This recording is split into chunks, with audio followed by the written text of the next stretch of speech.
Assalamualaikum warahmatullahi wabarakatuh. Perkenalkan, nama saya Nisa Yunita Safika, NIM 1912111586, kelas 2B, Prodi S1 Keperawatan, mata kuliah Keperawatan HIV dari kampus Tikes Mercu Bakti Jaya Padang. Baiklah, di sini saya akan membuat rangkuman melalui video, yaitu materi keperawatan HIV dari Pak Wawan Wahyudi. Yang mana pertemuan pertama dengan Pak Wawan menjelaskan materi, yaitu pemeriksaan fisik pasien kepada pasien HIV dan AIDS. Pemeriksaan fisik pada pasien HIV yaitu ada pemeriksaan fisik inspeksi, kemudian ada palpasi, kemudian ada perkusi, dan ada pemeriksaan fisik aukustasi. Kemudian bagian poin B yaitu membahas stadium klinis HIV dewasa, yang mana stadiumnya ada 4 stadium. Yang pertama yaitu stadium klinis 1, yaitu menjelaskan tidak adanya gejala, kemudian terjadinya pembesaran kelenjar limfa menetap seperti adanya benjolan pada di belakang telinga dan leher. Kemudian stadium klinis 2 yaitu yang mana berat badan menurun 10% dari berat badan semula, kemudian infeksi seluruh napas, kemudian terjadinya hiperzoster dan terjadinya infeksi jamur pada kuku. Kemudian stadium klinis 3 yaitu terjadinya diare kronis, kemudian adanya demam, kemudian terjadinya TB paru, dan terjadinya kandidiasis oral persisten, dan adanya oral hairy leukoplakia, dan terjadinya infeksi bakteri berat dan stomatisu reaktif. Kemudian selanjutnya ada stadium 4, yang mana stadium 4 yang sering terjadi secara berulang-ulang. Selanjutnya, pertemuan 2 yaitu membahas tentang kewaspadaan isolasi, yang mana kewaspadaan isolasi ini merupakan ketika orang bekerja di ruang isolasi, dan kewaspadaan universal HIV ini keluar dari daerah Bali. Komponen semua cairan dari luar tubuh seperti feses, muntah, dan cairan vagina atau cairan kemaluan dari wanita. Kemudian kewaspadaan ini ada kewaspadaan standar 1, yang mana merupakan kebersihan tangan, kemudian sarung tangan, kemudian masker atau pelindung wajah, kemudian gaun, kemudian peralatan perawatan pasien, kemudian kontrol lingkungan atau pengenalan lingkungan, kemudian penatalaksanaan penanganan klien, kemudian penanganan sampah atau limbah, kemudian penekanan benda tajam, dan selanjutnya ada kesehatan petugas serta pencegahan infeksi prosedur. Yang kedua yaitu indikasi kebersihan tangan, yang mana ada poinnya. Yang A, sebelum dan sesudah kontak dengan pasien. Yang B, yaitu segera setelah melepas sarung tangan. Yang C, yaitu setelah berisiko dengan cairan tubuh. Yang D, sebelum menangan alat invasif dan non-bedah.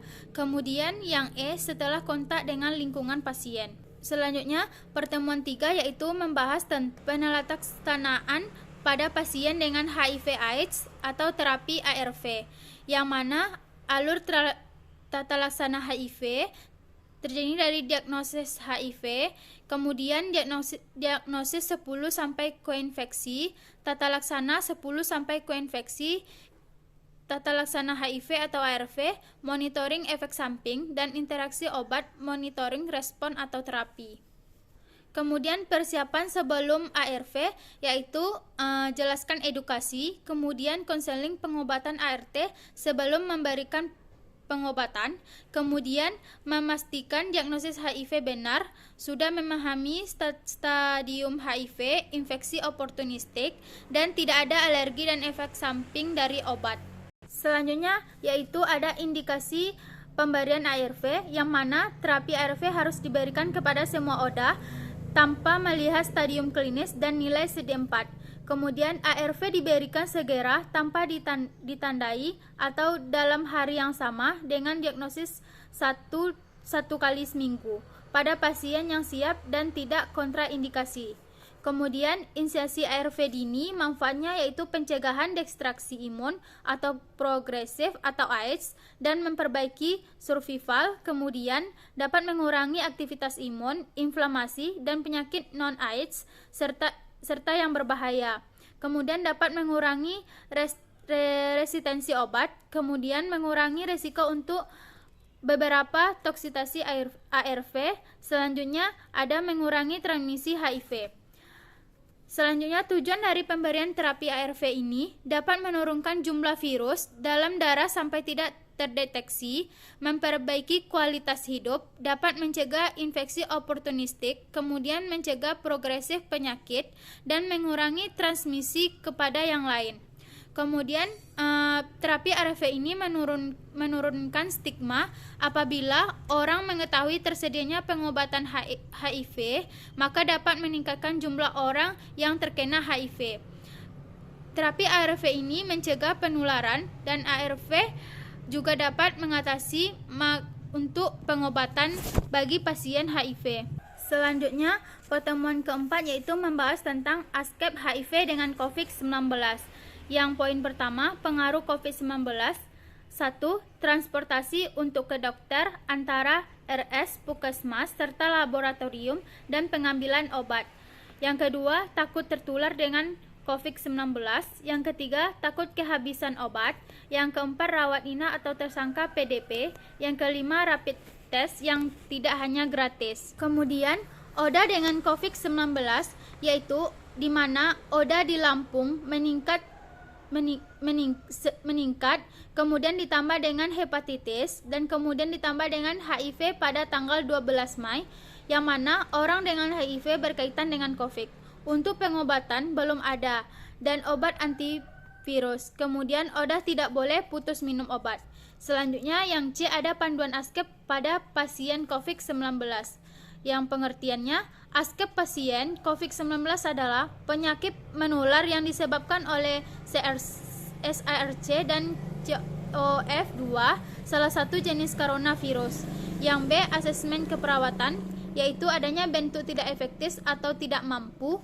Yang B, sputum berlebihan, yaitu obstruksi di jalan napas dan mekonium di jalan napas atau pada neonatus. Kemudian pertemuan 5 yaitu membahas tentang gambaran situasi terakhir penyalahgunaan dan peredaran gelap narkoba di Indonesia. Penyalahgunaan narkoba ini mengarah ke arah negatif. Edar gelap narkoba baik di tingkat global maupun NAS mendapatkan perhatian serius dari berbagai bangsa. Edar narkoba dapat merupakan tindakan melanggar hukum. Ada jenis-jenis narkoba yaitu ada narkotika, ganja, heroin, kokain dan psikoterapi, sabu, ekstasi, bahan adiktif dan alkohol, serta ada prokursor. Kemudian data nasional atau Indonesia, yang mana pertama prevalensi laguna narkoba yaitu 3,2 juta pada tahun 2014. Yang kedua ada lagun narkoba pelajar dan mahasiswa, yaitu 5 dari 100 pelajar dari mahasiswa. Kemudian lingkungan kerja 3,3 juta pekerja. Yang keempat yaitu lingkungan pendidikan selama 3 tahun naik 1,4%, dan di mana 3,9% tahun 2003 menjadi 5,3% tahun 2006. Kemudian yang kelima, pengungkapan kasus 5 tahun terakhir yaitu kasus narkoba 3.250 per tahun, kemudian tersangka 21.830 orang per tahun.